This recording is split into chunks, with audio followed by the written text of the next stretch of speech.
Secure പാർലാണേ.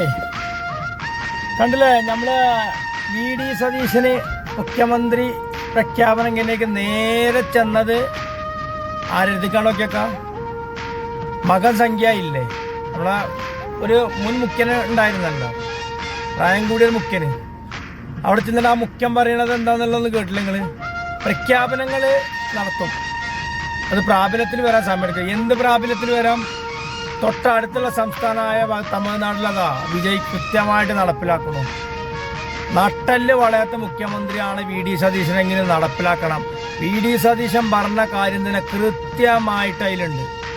വീഡിയോയിൽ എല്ലാം ഉണ്ട്. ഓരോ ആളുകൾ പറഞ്ഞത്, ജനങ്ങൾ വോട്ട് നൽകിയിരിക്കുന്നത് പ്രാബല്യത്തിൽ ഇത് വരണമല്ല. ഫസ്റ്റ് ക്യാബിനറ്റ് കൂടിയ നടപ്പിലാക്കേണ്ടത് എന്താണ്? സ്ത്രീകളുടെ അല്ല, മറ്റേ എന്താ, ആശാവർക്കർമാരുടെ ശമ്പള വർധനവ് 15-ാം തീയതി സ്ത്രീകൾക്ക് മറ്റേ ബസ്സിൽ യാത്ര എന്ന് പറഞ്ഞിരുന്ന അതിപ്പോൾ ഇന്ന് കഴിഞ്ഞു. ഓരോ കാര്യങ്ങൾ പറഞ്ഞിട്ടുണ്ട്. അത് കൃത്യമായി ചെയ്യുന്നുണ്ടോ ഇല്ലേ നോക്കും. ഇല്ലെങ്കിൽ അതിനെതിരായിട്ടുള്ള ശക്തമായ പ്രതിഷേധമുണ്ടാകും. മുഖ്യ VD സതീശം മുഖ്യമന്ത്രിയെ ഒക്കെ അത് പ്രതിഷേധം തന്നെ വരും. ആളെ വെച്ചിട്ട് ജാമ്യം എടുക്കാനുള്ള പരിപാടി ഉണ്ടല്ലോ, ആ ജാമ്യ പരിപാടിയൊന്നും ഇവിടെ നടപ്പിലാവൂല. ഓക്കെ, വീഡിയോ ഒന്ന് കണ്ടോക്കാണി പറയണത് എന്താന്നുള്ളത്. തുടക്കത്തിൽ തന്നെ ഒന്നിനു പറയും ഒന്നായി ജനപ്രിയ പ്രഖ്യാപനങ്ങൾ പ്രതീക്ഷിക്കുന്നത്.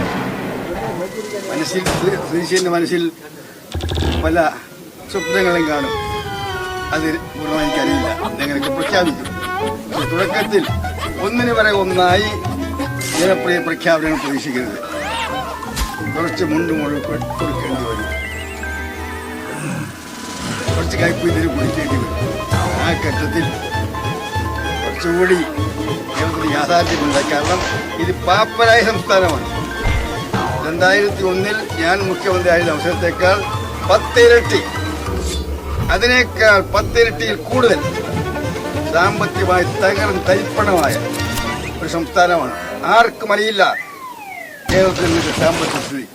അത്ര തരിപ്പണമായി സംസ്ഥാനത്തെ ഒന്ന് കരകയറ്റാൻ സതീശന് സാവകാശം നൽകണം, സഹായിക്കണം എന്നാണ് എൻ്റെ അഭ്യർത്ഥന. സതീശനും ഈ UDF-നും ഞാൻ എല്ലാ ആശംസകളും നേരുന്നു.